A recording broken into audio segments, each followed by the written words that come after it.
김윤경의 생생경제. 안녕하세요. 김윤경입니다. YTN 라디오 2014년 가을 개편 첫날입니다.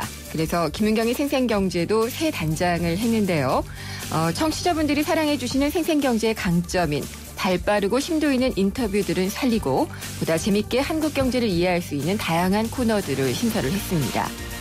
한 발 빠르게 또 한 뼘 깊게 경제의 본질에 다가가기 위해서 생생경제의 가을 개편을 했는데요. 새 옷을 입은 것처럼 설렙니다. 많이 기대해 주세요. 새누리당 공무원 연금제도 개선 TF팀이 조금 전 2시에 개편안을 발표했습니다. 지급 시기는 국민연금과의 형평성을 고려해서 65세부터 지급하도록 한다고요. 또 고액 수령금은 더 깎고 낮은 금액을 받는 하위직 퇴직자에 대해서는 인하폭을 더 줄여서 하후 상박 구조를 충분히 반영하기로 했습니다. 앞으로 개편안을 갖고 공무원 노조 측과 어떻게 조율해 나갈지 지켜봐야 할 것 같습니다.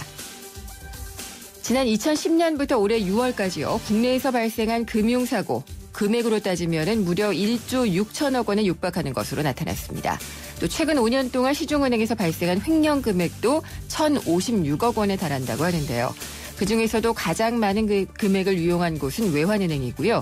유용한 사람이 많은 곳은 농협이라고 합니다.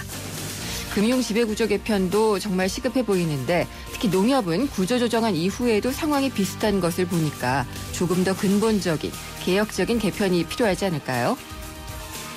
김윤경이 뽑은 오늘의 생생 키워드 개편입니다.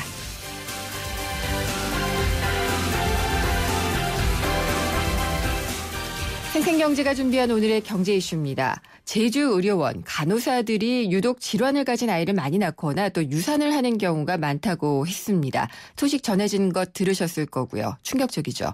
이 한 해에 15명의 임신한 간호사 중에 5명이 유산을 했고 또 4명은 심장 질환이 있는 아이를 낳았다고 하는데 이것이 일명 제주의료원 집단 유산 사건의 내막입니다. 산재일까요? 아닐까요? 이 간호사들의 근로 환경 그리고 병원의 대처가 모두 뒤섞인 문제라고 지금 지적이 되고 있는데 과연 이유가 무엇인지 잠시 후 2부에서 자세히 짚어보도록 하겠습니다. 그리고 3, 4부는 개편 특집으로 마련을 해봤습니다. 한국 경제의 산 증인이자 큰 어른이라고 할 수 있는 분입니다. 박승전 한국은행 총재를 모시고 지금 장기 침체가 이어지고 있는 세계 경제 속에서 한국 경제는 어디에 있는지 또 우리 정부와 통화당국은 잘 대응을 하고 있는지 자세히 들어보도록 하겠습니다. 김은경의 생생경제 1부 시작합니다. 우리 집 통신 대표번호 101 TVG를 101로 인터넷을 101로 홈보이도 101로 모두 가입해 CCTV 맘카도 101로 함께 101 우리 집 통신은 101로 모두 다 해결해요. LG U+.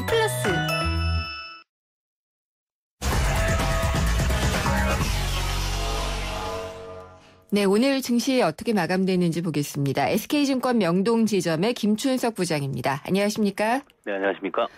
오늘 벌써 10월의 마지막 주 월요일이네요. 네, 그렇습니다. 예, 시작은 어땠나요? 시장은 전강 후약을 끊었다고 말씀드릴 수 있을 것 같습니다. 네. 오전장에 있어가지고 플러스 한 12포인트가 넘어가는 강세를 보였었는데요.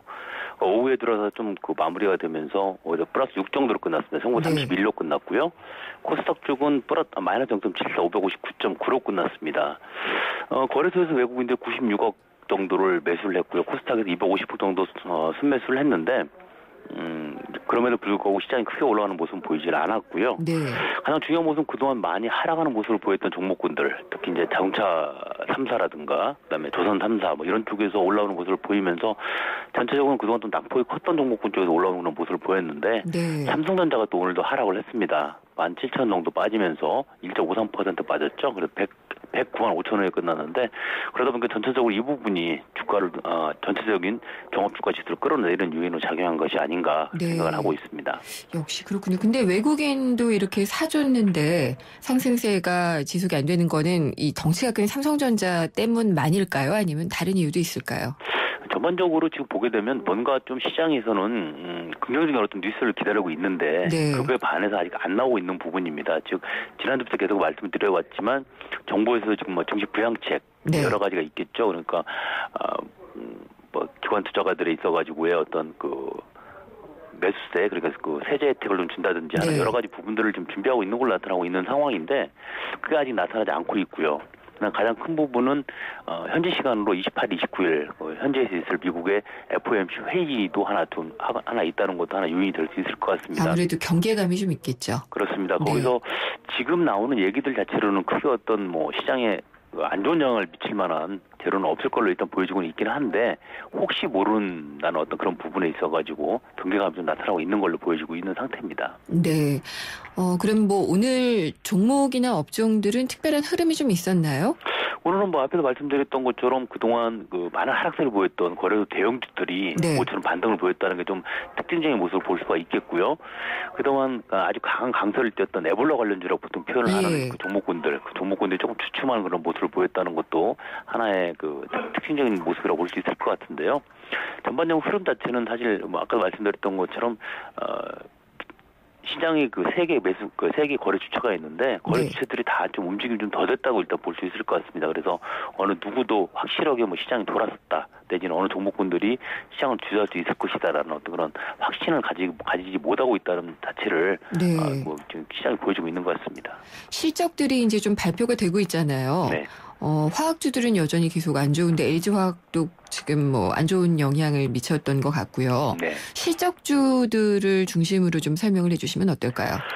지금 말씀하신 것처럼 사실 가장 먼저 실적 발표를 했던 게 삼성전자였고요. 네. 그다음에 뭐 현대차, 뭐 LG화학, 롯데케미칼 이런 종목들이 나오면서 하락을 많이 했는데 사실 뭐 개인적인 사견이 있지만 네. 이 종목군들이 그 실적 가지고 이 정도로 빠져야 될 거라고 보지는 않습니다. 그런데 이제 시장에 보면 여러 가지 매매 형태가 있지만 그게 이제 뭐 롱숏 펀드도 있을 수가 있고 네. ELS도 있을 수가 있겠지만은 어쨌든 좀 과도하게 빠진 부분이 분명히 있거든요. 그리고 또 중요한 것이 실적이라는 것이 과거치도 중요하지만 앞으로도 중요한 거 아니겠습니까? 그렇죠. 그러니까 3, 4분 실적이 안 좋았지만 이 자체가 어떤 계절적인 요인이냐 아니냐 이런 부분을 생각을 해봐야 되는데 그런 게 전 생각되지 않았다는 그런 부분이 좀 아쉬운 부분이 있고요. 그 부분 앞으로는 좀 더 생각을 해봐야 될 것 같습니다. 네.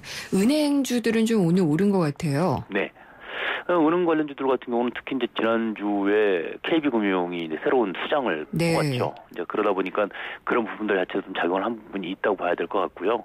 그다음에 어찌됐든 저금리 기조가 좀 정착이 되고 있는 그런 부분인데 그런 부분이 있어가지고도 향후에 그걸 탈피하기 위한 어떤 그런 정책적인 방향이 나오지 않을까 하는 그런 부분들도 그 금융주를 좀 끌어올릴 요인 중 하나라고 볼 수가 있을 것 같은데 가장 중요한 부분 자체는 뭐냐면 지금 시장 자체가 어떤 특징이 없다는 거죠. 네. 특징이 없는 데다가 그동안 많이 빠졌던 종목군들은 그 급한 반등이 나오다 보니까 그 특별한 어떤 이슈가 없으면서도 바람에 흔들리지 않을 수 있는 종목군 그래서 금융주들이 좀 움직였다 이렇게 볼 수도 있지 않을까 생각합니다. 그렇군요. 이번 주에도 계속 그 FOMC를 보면서는 이런 방향성을 잘 못 잡는 모습 보여주겠죠? 아무래도 그럴 가능성이 큰 것이 뭐냐면 원래 27일부터 예정돼 있던 후강통이라고 그러잖아요. 네. 상해하고 홍콩 거래소가 향후 주식거래 자체가 상당 부분 미뤄졌습니다. 하여튼 뭐 언제 하겠다는 것 없이 미뤄진 상태고요. 그다음에 말씀하신 것처럼 FOMC 회의가 또 있다 보니까 이번 주는 조금 쉬어가는 그런 장이 될 가능성이 크다 이렇게 말씀드릴 수 있을 것 같네요. 네, 오늘 증시 잘 들었습니다. 감사합니다. 네, 감사합니다. SK증권 명동지점의 김춘석 부장이었습니다.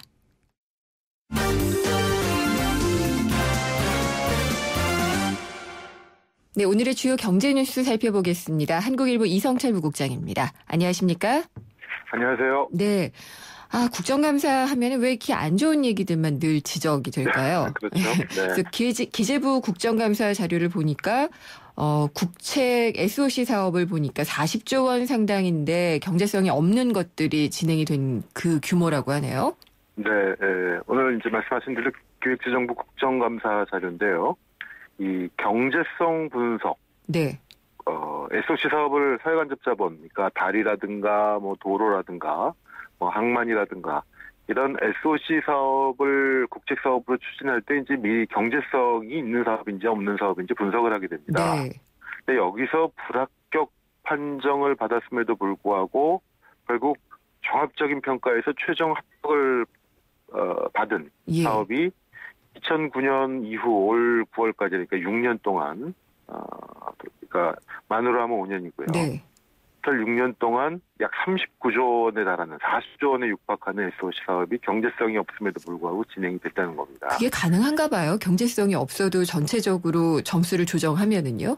이제 이렇게 됩니다. 처음에 경제성 분석이라는 걸 하게 되고요. 네. 거기에다가 무슨 어떤 지역 균형 어떤 발전의 문제라든가 이런 그 비경제적인 요소들 이런 것들을 감안해서 종합적으로 예비 타당성 조사라는 걸 하게 되는데요. 그래서 종합 예비 타당성 조사 종합 평가에서 최종 합격이 나면 그 사업은 하게 됩니다. 네. 그러니까 경제성 비중이 좀 떨어진다 하더라도 이게 어떤 그 뭐 주민 후생과 지역 균형 발전을 위해서 꼭 필요하다 이렇게 판정이 되면은 그 사업은 하게 되는 그런 구조가 되어 있습니다. 각각 배점이 있기 때문에요. 네. 근데 전체 이 총 사업 규모 요 말씀드린 최근 5년 동안에 최근 약 6년 동안에 총 사업 규모 SOC가 한 136조 원이었는데 어쨌든 40조 원 정도 이 중에 약 30%에 달하는 SOC 사업이 경제성이 없음에도 불구하고 다른 요소로 인해서 필요하다고 판정이 돼서 추진이 되었다는 것이고 네. 경제성 분석에서 합격이 됐지만 다른 요소에서 감점이 돼가지고 사업 자체가 무산된 건 단 한 건밖에 없다고 그럽니다. 그렇군요. 그러니까 물론 사실 SOC 사업이라는 게 무조건 경제성만 가지고 할 수 있는 건 아닙니다. 네. 경제성만 있다면 사실은 그거는 공공사업이 아니라 민간사업으로 돼야 될 거죠. 그렇겠죠. 그러니까 공공사업으로 한다는 건 경제성이 없음에도 불구하고 주민 필요에 의해서 국가의 어떤 균형 발전을 위해서 국민들의 편의를 위해서 해야 된다고 판단되면 하는 거 이 자체를 뭐라고 할 수는 없는데 어쨌든 그럼에도 불구하고 경제성이 없다고 판단이 되면 결국은 거기서 결손이 난다는 얘기 아니겠습니까? 네. 그럼 그 결손 나는 부분은 결국 국민세금으로 메꿔야 되는 것이죠. 그러니까 사실은 가장 이상적인 거는 경제성도 있으면서 다른 요소가 더 필요해가지고 추진되는 SOC 사업이 제일 중요한데 그렇지 않은 부분이 많고 아마 여기 세부적으로 따져보진 않았지만 아마도 네. 이런 그 경제성 없음에도 불구하고 추진된 국책사업 쪽 상당수는 아마 국회의원들의 그 지역구 챙기기 사업이라든가 네. 아마 뭐 이런 것들이 꽤 있지 않을까 아마 그렇게 추정이 됩니다. 뭐 해외 자원에 대한 투자라든지 뭐 4대강 이런 것도 사실 여기다 포함되는 거 아닌가요? 이제 해외 자원은 이제 그건 이제 국내 SOC는 아니니까 네.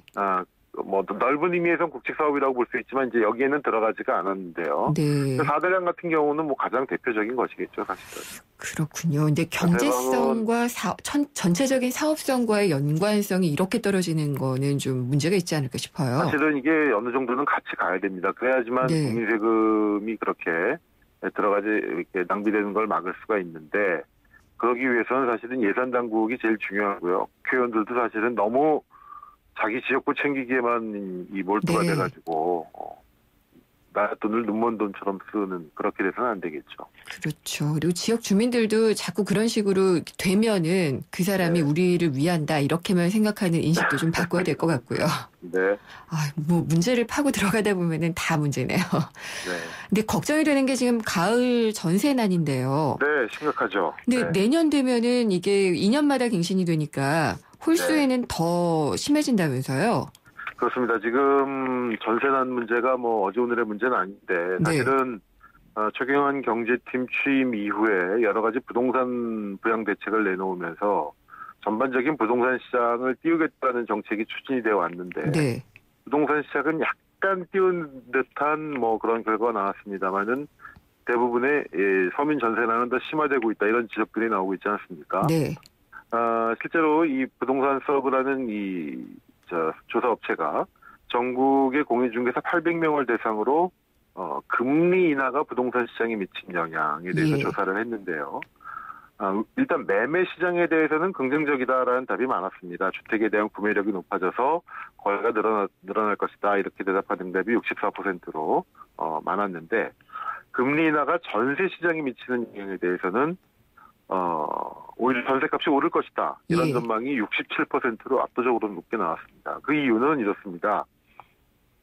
금리가 낮아지게 되면은 이 자산의 수익률이 떨어지는 거 아니겠습니까? 그렇죠. 그러니까 전세 보증금을 받아가지고 은행에 넣어봤자 1년에 한 2%밖에는 못 받게 되니까 집을 가지신 분들이 전세를 넣어야 될 유인이 점점 더 없어지게 되는 것이죠. 네. 그러다 보니까 자꾸 이거를 지금 월세로 돌리고 있습니다. 뭘 어떻게 해도 아무튼 은행에 넣어가지고는 도무지 뭐 이제 수익이 안 나니까 차라리 월세를 줘가지고 안정적인 수입을 확보하겠다, 임대 수입을 확보하겠다라는 게 이제 대다수 집을 가지신 분들의 생각이 되고, 그러다 보니까 전세는 자꾸 집주인들은 월세로 바꾸려고 그러고, 네. 반대로 세입자 입장에서는 매달 지출되는 부담이 있으니까 그렇죠. 전세를 점점 더 선호하게 되고, 그러니까 수요는 전세 쪽이 많은데 공급은 자꾸 월세로 가게 되니까 여기서 수요와 공급의 불일치가 생기고 네. 전세값은 계속 올라가는 그런 현상이 빚어지고 있습니다. 이게 금리가 낮아지게 되면서 이런 현상은 점점 더 가속화되고 있는 그런 양상인데, 글쎄요, 뭐 어차피 정부의 가장 이상적인, 정부가 생각한 낙관적인 시나리오는 부동산 경기를 살려서 매매가 활성화되면은 전세 수요자들이 대출받기도 쉬워지고 하니까 집을 살 것이다. 그러면은 당연히 전세 수요가 좀 줄어들어서 전세값도 안정이 될 것이다. 이런 아주 선순환의 네. 시나리오를 생각했는데 전혀 현실은 그거에 맞지 않게 돌아가고 있는 것이죠. 집값이 더 떨어질 거라고 생각하는 사람들도 많으니까요. 아직도 그런 것도 있고요. 네. 그리고 중국인 관광객 요커가 급증을 하고 있는데 그러면서 네. 이 환전상들이 개인 환전상들이 많이 늘어나고 있다고 하는데 불법 네. 아닌가요? 불법은 아닙니다. 예. 이것도 정부, 그러니까 한국은행에 네. 이제 승인을 받고 하는, 허가를 받고 하는 거고, 이건 뭐 이제 옛날처럼 이제 뭐 암거래상 이런 네. 거하고 좀 다른데요. 어쨌든 전국의 환전상 수가 1,351개가 있고 작년보다 지금 한 76개 정도가 늘었는데, 물론 여기 환전상에는 이제 은행이라든가 또 백화점이라든가 또 호텔이라든가 이거 다 포함이 된 겁니다. 근데 그런 네. 경우 말고 예. 개인 자영업자들이 환전상으로 이동하는 경우가 많고, 실제로 보면은 이 일반 관광객들 같은 경우에, 특히 중국인 관광객들 같은 경우는 은행이나 이런 데보다 개인 환전상을 선호한다, 이런 조사 결과가 나오고 있습니다. 알겠습니다. 잘 들었습니다. 감사합니다. 네. 한국일보의 이성철 부국장이었습니다. 승기는 손 큰 사람. 토핑을 2배로 주니까 베이컨, 스테이크, 소세지, 오징어, 새우가 듬뿍, 빵 끝엔 크랜베리 크림치즈와 애플 시나몬이 꽉. 토핑이 2배. 토핑 킹. 와, 맛도 2배네. 1588-5588 피자헛. 지금 주문하면 미디엄 가격에 라지를. 누군가는 하루 5,000원으로 커피를 마실 때, 누군가는 하루 5,000원으로 모닝의 주인이 된다. 지금 기아자동차에서 모닝을 월 15만 원에 만나세요. 기회는 오직 10월 한 달뿐. 모닝 스마트 오토 기준 유효율 40%, 선수율 15%, 금리 2.9%, 36개월 할부, 홈페이지 참조. 기아자동차. 생생경제 일부 함께 하셨습니다. 지난 2009년과 2010년에 제주의료원에서는 이상한 일들이 있었습니다. 간호사들 가운데 27건의 임신이 있었는데요. 건강하게 아이를 낳은 비율이 절반밖에 안 된다고 합니다. 9건은 자연유산이 됐고요. 4건 같은 경우에는 선천성으로 심장질환이 있는 아이를 출산을 했다고 하는데 대체 어떤 일이 일어난 걸까요? 제주의료원 간호사들이 이 사건은 업무상의 재해다라고 주장을 하고 소송에 들어갔는데 과연 산재로 인정받을 수 있을지 지금 노동계는 물론이고 법조계도 예의주시하고 있다고 합니다. 2부에서 이 문제를 자세히 들여다보도록 하겠습니다. 잠시 후 광고 듣고 돌아오겠습니다. 창조는 멀리 있는 어려운 것이 아닙니다. 많은 과학자들은 작은 호기심과 사고의 전환으로부터 창의적인 혁신과 개발을 이루어냅니다. 국제과학 비즈니스 벨트에서는 우리의 호기심과 상상력이 과학과 만나 미래를 밝히는 지식이 되고 혁신적인 기술로 성장하고 있습니다. 대한민국 국가경쟁력 강화의 중심에 기초과학 연구가 있습니다. 기초과학의 밑거름이 창조경제의 큰 걸음이 됩니다. 이 캠페인은 미래창조과학부와 기초과학연구원이 함께합니다. 매일 오후 3시는 특별하다. 집요한 김윤경 기자와 오늘의 경제 이슈, 그리고 진실. 김윤경의 생생경제. 경제 이슈의 뜨거운 현장 속으로 발로 뛰는 생생경제. 게릴라 경제 현장. 게릴라 경제 현장. 네, 오늘은 최근 한 식품업체의 시리얼 대장균 사태 이후에 소비자들의 반응을 취재하기 위해서 제가 양재동의 한 대형마트에 나왔습니다. 시리얼 맛보고 가세요. 행사하고 있습니다. 맛보고 가세요. 엄마 시리얼 사줘. 안 돼, 시리얼은. 황당하죠, 당연히. 저희 애기한테 들어가는 거는 더 민감할 수밖에 없죠. 대장균이 나온 걸 알면서도 그런 식으로 유통을 시킨 것 자체가 범죄 행위라고 저는 생각하고요. 다른 시리얼도 안 사고 싶어요. 시리얼을 먹는다고 죽진 않겠지만 계속 유통이 되어 왔을 텐데 이게 지금에서야 발견이 됐다는 데 대해서 그것도 참 이해가 안 되는 부분이 있습니다. 건너 듣는 얘기지만 먹고 배가 아팠다는 이야기도 간혹 들리기도 했는데 이제 좀 믿고 사 먹을 수는 없을 것 같아요. 불안하고 그리고 지금 마트에서 그쪽 제품 세일하고 있어서 그래서 그런가 싶고 뭐 이제 괜찮아진다 그래도 어쨌든 아무래도 인식이 안 좋아질 것 같아요. 다른 엄마들도 마찬가지고 너무 화나죠. 우리 애들이 먹는 음식인데 저도 이제 마음 같아서는 구매운동도 버리고 싶죠. 정말 소비자분들이 꺼리는 건 사실이고요. 그러니까 저희 제품이 아닌데도 불구하고 와서 꼭 물어보시고 이거 안전하냐 먹어도 되느냐 시식하는 분들도 거의 없고요. 구입도 거의 안 하시는 그런 분위기예요. 네, 시리얼 매출에까지 영향을 미치고 있는데요. 우리 아이들이 먹는 시리얼까지 재활용하면 안 되겠습니다. 지금까지 게릴라 경제 현장 리포터 유고은이었습니다.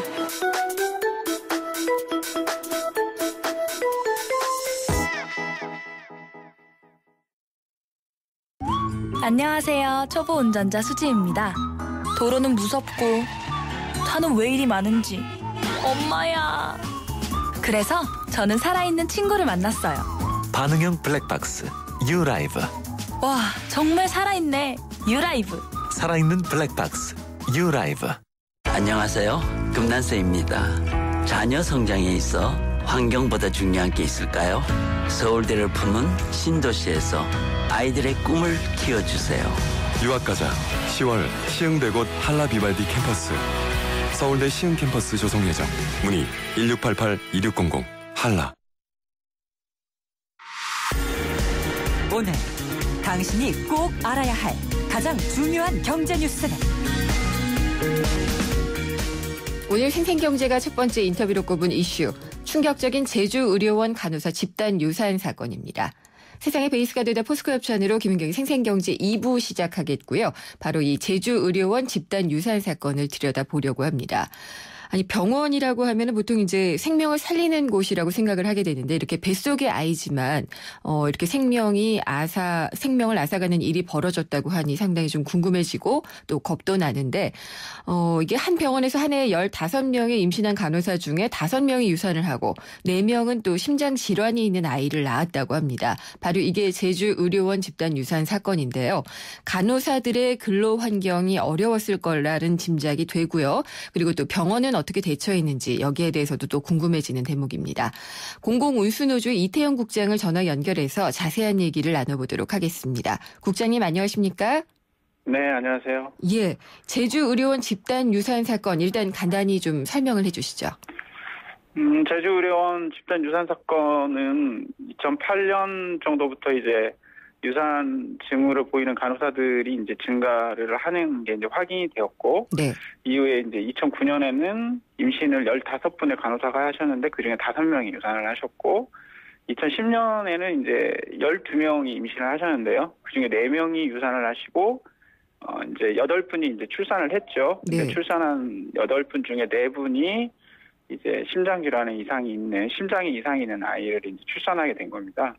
이런 이제 상황에 맞춰서 이제 원인이 도대체 왜 이런 상황이 되는지를 이제 확인하고자 하는 이제 노력이 시작이 됐고, 네. 그 일환으로 이제 2012년에 서울대학교 산학협력단에 이제 역학조사라고 하는 걸 이제 의뢰를 합니다.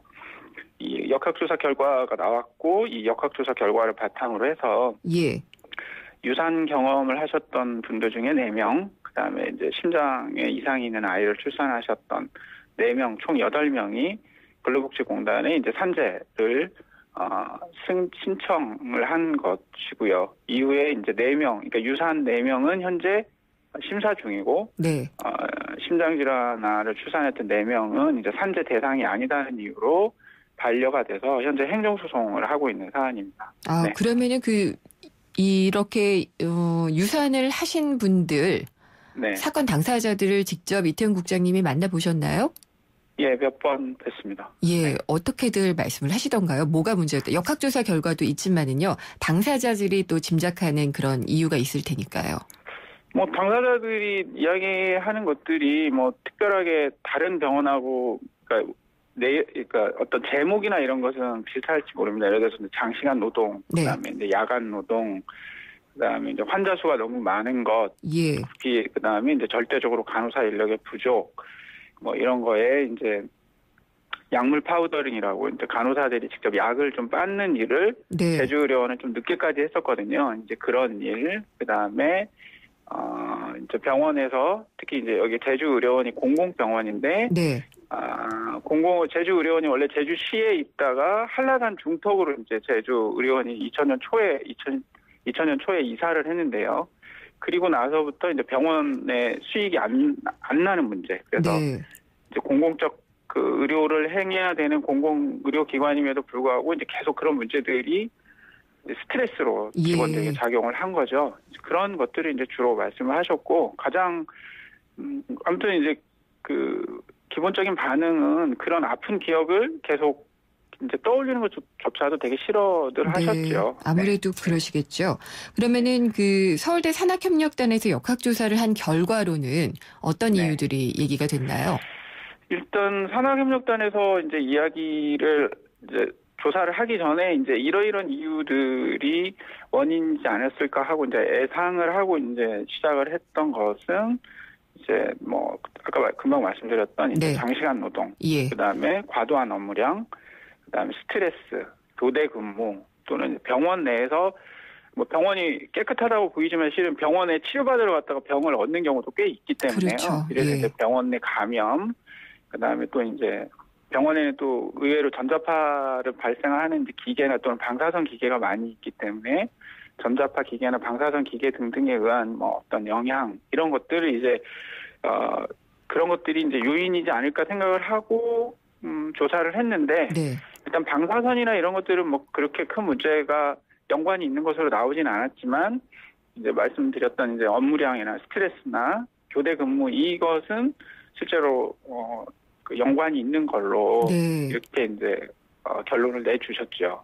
그러면은 이 제주의료원 같은 경우에 다른 병원에 비해서 조금 더 이 근무 환경이 간호사분들한테 안 좋은가요? 그렇습니다.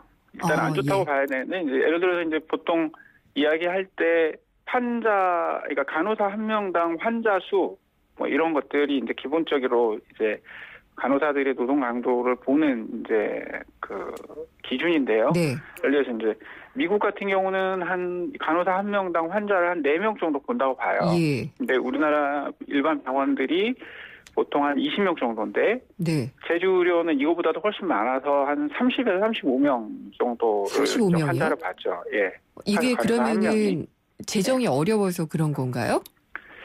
그렇죠. 재정이 어렵다는 이유로 이제 간호사 이제 충원을 하지 않은 것도 있고, 뭐 그다음에 기타 이제 제주시 아까 말씀드렸듯이 제주시에서 한라산 중턱으로 그러니까 이전을 하면서 이제 병원의 성격이 좀 바뀌는 것도 있고 이러면서 간호사들이 많이 이직을 하셨죠. 근데 이제 새로 이제 그 사람을 뽑지 않은 것도 있고, 그러면서 이제 이렇게 사람이 이제 환자 대비 간호사 숫자가 절대적으로 부족해서 간호사들이 이제 케어를 해야 되는, 치료를 해야 되는 이제 환자 숫자도 는 반면에 문제가 이제 더 저희가 이제 주목했던 것은 야간 노동 숫자인데요.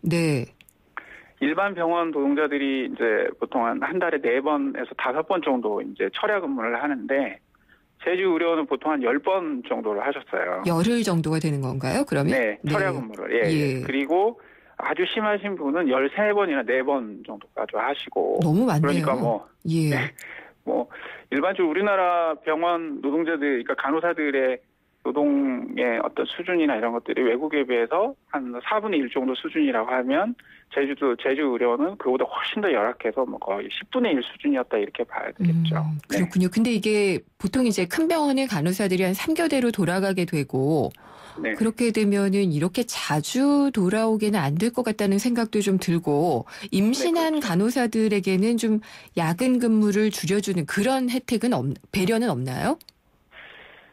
일단 뭐 제주의료원도 없었을 뿐더러 제가 뭐 전국에 있는 모든 병원을 다 조사한 건 아니지만 실제로 그런 제도가 있는 병원은 없다고 봐야 되겠죠. 실제로 왜냐하면 병원에 많은 간호사들이 실제로 유산이나 이런 경험들을 하고 있고 그럼에도 불구하고 그들이 충분한 휴식을 갖지 못하는 것은 뭐 다반사이고 더 나아가서 임신을 하는 것들을 뭐 명시적으로 1번, 2번, 3번 이렇게 순번을 정하지는 않지만 한 병동에 근무하는 간호사들이 동시에 뭐 2명이 임신을 한다거나 2명이 출산을 하는 것들은 서로가 극도로 꺼리는 그런 일들이기 때문에 뭐 실제로 그런 상황에서 임신을 했거나 출산을 했다고 또는 이런 아픈 경험을 했다고 해서 배려를 해줄 수 있을 만한 상황은 아니라고 봐야 되겠죠. 그렇군요. 그러면은 이분들이 임신을 했을 때요. 유산하신 분이나 아니면은 좀 약간 질환이 있는 아이를 낳으신 그 간호사분들이 힘들었을 때 좀 병원 측에 업무 환경이 너무 크다, 좀 고쳐달라 이런 요구는 안 했었나요? 노동조합이 이제 이 문제를 처음에 이제 제기했을 때 노동조합이 이러이러한 문제가 있기 때문에 공동으로 이제 문제를 해결하자고 제기했을 때 차측의 기본적, 그러니까 제주의료원의 기본적인 그 태도는 이제 병원 이미지 나빠진다는 거였어요. 병원 이미지 나빠지는데 왜 이걸 가지고 굳이 들쑤셔가지고 그나마 병원이 이전하면서 수입이 나지 않아서 문제인데 니네가 이렇게 떠들어서 환자가 더 떨어진다. 아니 들어주면 되잖아요. 들어주면 이미지 더 좋아지는 거 아닌가요? 그러니까 저희는 이제 오히려 이러이러한 문제를 드러내서 지역사회가 같이 이런 문제를 좀 해결을 하고 그래서 공공병원으로서 제주의료원의 어떤 성격이나 이런 것들을 좀 더 강화하는 것이 제주의료원이 좀 더 좋아지는 데 도움이 된다라는 이제 생각 속에서 제기를 했는데 병원 관리자들이나 또는 이제 말씀드렸듯이 제주도 산하 기관이기 때문에 제주도 이제 관리들이나 이쪽은 그렇지 않은 거죠. 일단 당장 뭐 이미지 나빠진다고 이제 솔직히 말씀드려서 길길이 속된 말로 길길이 날뛰었기 때문에. 알겠습니다. 그러면은 이 제주의료원 간호사분들이 일단 업무상 재해를 인정해달라 이 부분에 대해서 소송을 제기했다고 하는데 업무상 재해 이게 어떻게 정의를 내릴 수가 있나요? 업무상 재해라고 하는 건 이제 노동자가 이제 일을 하시는 분이 이제 자기 그 회사에서 일을 하다가 뭐 직접적으로 사고가 났거나 또는 회사에서 뭐 어떤 물건을 만들 때 필요한 어떤 그 재료들이나 이런 것들을 취급하다가 병에 걸리거나 또는 이제 간호사들처럼 이제 환자가 대상이잖아요. 이렇게 환자를 치료하는 과정에서 환자에게 다시 감염을 옮긴다거나 이런 이제 과정에서 발생한 모든 것들을 이제 업무상 재해라고 인정을 하는 거죠. 그러면은 이제 임신을 한 임신부가 다치거나 이런 거는 뭐 재해가 되지만 그럼 이번 소송의 그 핵심 중에 하나가 그거던데 아이는 뱃속에 있는 아이는 산재를 또 이 업무상 재해라고 인정받을 수가 없다고 들었어요. 네네. 우리나라 법제도가 그렇게 되어 있습니다. 아니 근데 한 몸이잖아요. 그러니까 이제 저희들도 되게 좀 이제 좀 약간 난감했던 것이 예를 들어서 이제 태아라고 하는 게 굉장히 수동적인 존재잖아요. 그렇죠. 자기 스스로가 뭐 또 하나는 이제 이번에 문제가 됐던 그 심장 같은 경우에는 이제 임신하고 한 3개월쯤 됐을 때 심장이 형성이 되는데 그 실제로 출산을 하기 전까지는 심장 이상이 있는지 없는지 좀 모르는 거죠. 다만 그 임신 3개월 정도의 심장이 이상이 생길 때 태아의 문제가 아니잖아요. 그러니까 엄마가 어떤 조건에 처해 있느냐, 어떤 영향을 이제 주고받느냐 이런 거에 따라서 만들어진 거기 때문에 당연히 저희는 산재 아이가 이제 그런 선천성 어떤 심장에 선천적으로 약간의 이상이 있어서 출생한 것도 당연히 엄마와 연장선에서 이제 치료의 대상이 되고 보호의 대상이 되어야 된다고 생각을 한 건데. 그러면 이게 지금은 지금 법제도상으로는 안 된다면은 그걸 좀 바꿔야지 되는 그런 중요한 계기가 된 사건이 아닌가 싶은데요. 어떤 움직임을 지금 갖고 계신가요? 저희 이제 일단은 지금 현재 소송을 진행하고 있기 때문에 소송에서 이제 물론 지금 현재 법률이 뭐 이게 대상이다 아니다라고 명확하게 이제 규정을 하고 있지 않기 때문에 재판부가 이제 판단을 해주시기를 요청을 드리는 이제 소송을 하고 있는 거고 저희가 이제 곧 소송이 이제 1차 소송이 끝나거든요. 1차 소송 결과를 보면서 만약에 좀 긍정적으로 나오든 뭐 아니면 안타깝게 이제 부정적으로 나오든지 간에 법 제도 그러니까 산재보상보험법이나 나머지 법률에 이와 관련된 내용을 좀 더 분명하게 규정할 수 있도록 개정을 하는 이제 준비를 하고 있는 거죠. 알겠습니다. 그리고 이게 사실 간호사 처우 문제가 제주 의료원만의 문제는 아니라고 생각이 드는데요. 이 간호사 들의 근무가 힘들다는 것들 다들 알고는 있거든요. 어떻게 바뀌어야지 될까요? 일단은 그냥 OECD 기준으로 인력이 충원되는 것이 이제 첫 번째 출발점이라고 보여지고요. 네. 그러면서 인력이 충원돼야 이렇게 모성보호든 아니면 다른 어떤 보호제도라고 하는 것들이 취해질 수 있는 기본적인 바탕이 만들어진다고 보고, 예. 그다음에 좀 약간 동떨어진 이야기라고 생각하실지 모르지만 예를 들어서 보호자들이 그 병원에서 같이 숙식을 하는 나라가 거의 없는데 우리나라가 지금 굉장히 그런 거거든요. 네. 그런 것들이 간호사들에게 굉장히 많은 스트레스를 줘요. 네. 실제로는. 그다음에 이제 물론 다른 측면에서 더 중요한 것은 이제 병원으로서 자기 역할에 이제 충실해야 되는데 그게 아니라 이제 돈을 벌어야 되고 얼마나 많은 환자를 보는지 이런 것들이 병원의 성과라고 이 생각을 하기 때문에 이제 그 간호사가 간호사로서 자기의 어떤 만족감이나 이런 걸 갖기가 어려운 조건이 있다는 거죠. 그런 부분들이 좀 개선이 돼야 되지 않을까 싶습니다. 예, 오늘 말씀 잘 들었습니다. 감사합니다. 네, 감사합니다. 예, 제주의료원 간호사 유산 사건에 대해서 지금 이태영 공공운수노조 국장과 함께 이야기를 나눠봤고요. 저희 생생경제는 이 제주의료원 간호사 유산 사건을 끝까지 지켜보고 여러분께 전해드리도록 하겠습니다.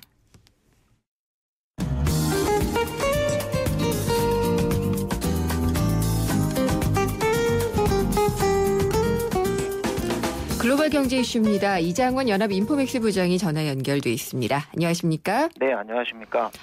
이게 사실 중국 거래소에서 증시 이제 교차 거래가 된다. 후강퉁. 네네. 이 굉장히 화제가 됐었는데 이게 또 유야무야 돼서 미뤄질 것 같다고 하네요. 예, 이제 원래 예정대로라면은 오늘 27일 이제 개통이 돼서 주식 거래를 할 수 있게 되는 일정이었는데요. 네. 오늘 새벽에 홍콩 거래소에서 갑자기 이제 발표를 했습니다. 일정이 아직 확정 안 됐다. 오늘 개장하는 것도 이제 아니고 앞으로 일정이 어떻게 될지 확정이 되지 않았다. 이렇게 이제 밝혔는데 이제 홍콩 거래소에서는 지금 기술적인 준비는 다 돼 있다. 그래서 전산이라든가 이런 건 지금 다 할 수 있는 상황인데 중국 당국에서 지금 개시 승인을 받지 못했다. 이렇게 공식적으로 밝혔고요. 네. 중국 감독 당국에서는 아무런 공식적인 얘기를 하지 않고 있습니다. 그래서 이제 10월도 이제 다 갔고 11월에 이제 좀 시작되지 않겠느냐 투자자들이나 이런 전문가들이 기대를 하고 있는데 날짜를 지금 정해놓지 않았기 때문에 외신에서는 무기한 연기라는 말도 좀 나오고 있고 좀 불투명해지긴 했는데 이 지연된 이유를 한 두 가지 정도로 좀 보면 홍콩이 요즘 민주화 시위를 하고 있는데 중국이 이것 때문에 좀 심기가 불편해졌다 그런 해석이 좀 있고요. 그래서 이제 홍콩 같은 경우에는 이 후강퉁이 되면 경제적으로 좀 많은 이익을 얻는데 중국이 이 민주화 이 11월 이후로 이런 것들에 대해서 좀 단죄를 한다거나 그런 정도까지는 아니지만 좀 징벌적인 의미의 그런 게 있다고 하고요. 또 하나는 이제 세제 문제라든가 배당 문제 같은 게 아직 해결이 되지 않았기 때문에 요거를 하기 위한 시간이 좀 더 필요하다. 한 두 가지 정도 이슈가 있는데 어찌됐건 이 민주화 시위가 아직까지 지금 끝날 기미가 보이지 않고 있기 때문에 그거와 연계해서 후강통 개시 시기를 좀 전망해 볼 수 있을 것 같습니다. 미뤄진다는 건 어쩐지 좀 불확실해진다는 얘기나 다름이 없어서 좀 확실해질 때까지는 계속 좀 불안감이 있겠네요. 증시에도. 예, 지금 우리나라 증권사들도 이 후강통에 대해서 관심을 많이 가지고 있고 기대도 많이 하고 있는데 이게 이제 좀 미뤄지고 그러다 보니까 좀 실망하는 기색도 있고 그러나 이게 외신에서 얘기하는 것처럼 무기한 연기되는 건 아니고 언젠가 할 거지만 이게 시간의 이제 문제이기 때문에 후강통과 관련된 관련된 준비는 계속 이제 하고 있다고 그렇게들 얘기하고 있어요. 알겠습니다. 유럽은 지금 하여튼 위기가 끝나지 않고 있는 것 같은데 굉장히 오랜만에 들어봐요. 스트레스 테스트. 네. 그러니까 이게 스트레스에 얼마나 견딜 수 있느냐, 은행들의 건전성을 보는 거잖아요. 예, 그렇죠. 25개 은행이 탈락했다고 하는데 이게 많은 거죠, 숫자가. 예, 이제 유럽에 이제 130개 은행이 있는데 여기서 통과하지 못한 게 이제 25개 정도 되니까 약 뭐 대충 봐서도 한 20% 내외, 20% 안쪽이 은행들이 이 테스트를 이제 통과를 못했다 이렇게 볼 수 있고요. 이 은행들의 이제 자본 부족 그 총액이 한 250억 유로 정도 된다고 하고 여기에 이제 이탈리아 은행이 9개, 그리스 은행이 3개, 또 벨기에, 슬로바키아, 뭐 독일, 프랑스도 뭐 하나씩 있었다고 하는데 이탈리아, 그리스 은행이 좀 많이 포함된 걸 봐서는 남유럽 국가들이 아직까지 좀 상황이 그렇게 좋지는 않은 것 같다. 이런 해석이 좀 가능하고요. 근데 또 반대편에서는 이제 그 은행 자본 부족액이 250억 유로지만 그 올해 들어서 12개 은행이 증자를 좀 했기 때문에 실제로 문제되는 은행은 한 13개 정도밖에 되지 않는다. 이런 얘기도 좀 있고 결론적으로 이제 유럽이 스트레스 테스트를 했는데 큰 문제는 없다. 이렇게 좀 결론을 좀 내린 것 같고요. 그래서 이제 스트레스 테스트 이후에 이제 은행들이 좀 더 그 적극적으로 대출을 할 수 있는 여력이 생겼다 이런 측면에서 좀 볼 수 있고 ECB가 원하는 거는 사실 ECB 자신들이 돈을 풀었을 때 은행을 통해서 대출이 나가고 경기 활성화가 되고 이런 걸 이제 노리는 건데 스트레스 테스트가 이제 끝나고 나면 앞으로 좀 은행들이 그 돈줄을 움켜쥐지 않고 좀 돈을 풀면서 경기 활성화가 될 거라는 그런 측면이 좀 있고요. 논란거리도 좀 있습니다. 이 테스트 기준이 너무 관대했다. 영국 같은 경우에는 좀 까다롭게 하는데 유럽은 좀 느슨하게 한 거 아니냐. 그래서 아까 말씀드린 경기 활성화 차원에서 좀 기준을 좀 헐렁하게 한 거 아니냐. 그런 비판도 좀 있습니다. 그렇군요. 근데 러시아는 계속 좀 안 좋은가 봐요. 지금 모라토리엄을 떠올리면은 러시아 또 무너지면 어떡하나 이런 생각이 드는데 지금 어떤 상황인가요? 예, 이제 1990년대 후반, 98년에 이제 러시아가 모라토리엄을 선언했었고 그때 이유가 됐던 게 한 3가지 정도 있어요. 루블화 가치가 이제 폭락을 했었고 국제유가가 빠졌고 그리고 지정학적 갈등이 있었는데 그때 상황이랑 지금 상황이랑 유사하다는 거예요. 그래서 지금 루블화 가치가 계속 폭락을 하고 있는데 올해 들어서 21% 폭락했다고 하고요. 그리고 러시아에서 그 자본 유출이 지금 계속 되고 있고 그 신용평가 기관들이 러시아 신용 등급을 내리겠다 이렇게 경고하고 있는데 90년대 후반에도 그 신용평가 기관들이 러시아 신용 등급을 이제 내리면서 위기가 됐고 모라토리엄까지 갔는데 그때 상황이랑 지금 상황이랑 비슷하다는 거고요. 또 하나는 이제 국제유가.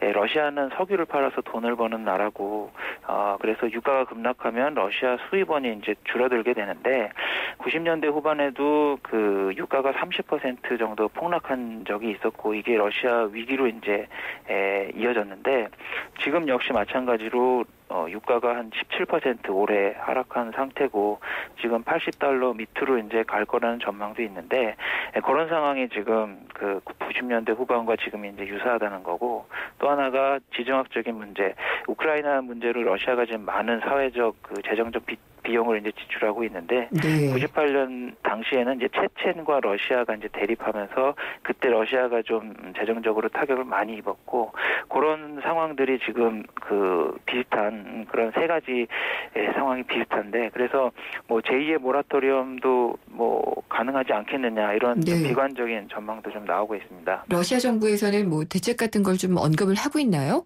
아직까지 뭐 특별한 대책 같은 거는 좀 뭐 공식적으로 나온 건 없고요. 일단 그 유가가 올라서 돈을 버는 게 가장 큰 문제인 것 같고 자본 통제 같은 게 이제 조치가 나올 수 있는데 아직까지는 뭐 구체화된 거는 나오지 않고 있습니다. 네, 오늘 말씀 잘 들었습니다. 감사합니다. 네, 감사합니다. 이장원 연합인포맥스 부장이었습니다. 28글자로 백성의 눈을 뜨게 하겠다. 세종대왕의 혁신적인 생각. 동서양을 융합해 새로운 문화를 만들겠다. 알렉산더 대왕의 창조적인 생각. 위대한 생각은 녹슬지 않습니다. 위대함을 향해 갑니다. 포스코. 왜 안 된다는 거죠? 넥센은 묻지도 않고 바꿔준다던데. 운전자 과실에도 묻지도 않고 바꿔준다. 넥센 윈터 타이어 명품 보증제. 품질도 보증도 역시 넥센 타이어. 12월 구매 고객의 하남 일부 품목 제외. 보증기간 2015년 8월 말까지. 상반기 한국경제 주거문화 종합대상.